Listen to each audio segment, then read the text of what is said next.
Gurugram police ने एक ऐसी वकील को गिरफ्तार किया है जो लोगों को झूठे और फर्जी पोस्को एक्ट के मामले में फंसाकर उनसे लाखों रुपए की ठगी करती थी। इस पूरे गैंग में महिला वकील के साथ उसका पति और सड़क किनारे गुब्बारे और खिलौने बेचने वाला एक शख्स भी शामिल था। लोगों को न्याय दिलाने वाली ये वकील इतनी बड़ी ठग निकलेगी, ये किसी ने कभी सोचा भी नहीं था। पुलिस ने महिला वकील सहित 3 आरोपियों को गिरफ्तार किया है, तो वहीं आरोपियों से 1.5 करोड़ रुपए नगद और 2.5 करोड़ रुपए की ज्वेलरी बरामद की है। गुरुग्राम पुलिस की गिरफ्त में खड़े ये तीनों ही आरोपी इतने शातिर हैं कि जिनके कारनामों को देखकर पुलिस भी दंग रह गई। कानून से खिलवाड़ करने वाले लोगों को सलाखों के पीछे पहुंचाने वाली महिला वकील ही इतनी बड़ी ठग निकलेगी, शायद ही किसी ने सोचा होगा।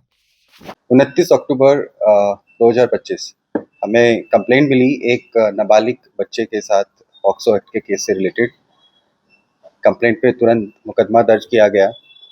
मुकदमा दर्ज करने के बाद जैसे ही हमने उसकी इन्वेस्टिगेशन शुरू की तो इन्वेस्टिगेशन के अंदर बहुत ही सरप्राइजिंग फैक्ट्स फाइल पर आए कि शिकायतकर्ता ने जानबूझकर अपनी पहचान छिपाने की कोशिश की। शिकायतकर्ता एक वंचित वर्ग से है और सड़क के किनारे फुटपाथ पे छोटे मोटे खिलौने और गुब्बारे बेचने का काम करता है।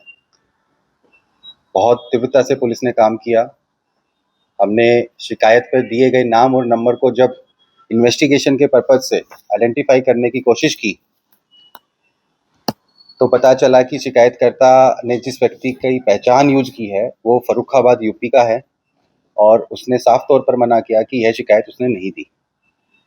जब हमने शिकायतकर्ता को टेक्निकल डाटा से एनालिसिस किया तो पता चला शिकायतकर्ता के खिलाफ एक चोरी का मुकदमा गुड़गांव में ही 2011 में रजिस्टर हुआ था।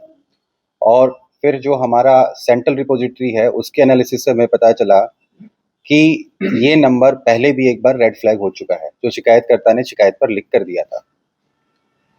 जेल के रिकॉर्ड से हमें पता चला कि शिकायतकर्ता के पास और भी नंबर्स हैं और उस असल में फर्रुखाबाद का नहीं, उसका नाम हनुमान है और वो अजमेर में एक ढानी का रहने वाला है।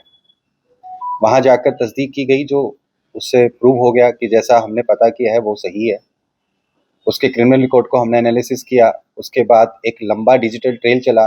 बहुत सारे आईएमआईज में लगभग 30 से ज़्यादा आईएमआईज पे काम हुआ, मोर देन 100 सीडीआर्स पे काम हुआ। बहुत ही डीप लेवल पे जाके एनालिसिस हुआ। इसमें हमने एक्सपर्ट की भी ओपिनियन ली। एक एआई टूल डेवलपर को भी इनकॉर्पोरेट किया बाहर से, उन्होंने भी हमारी मदद की।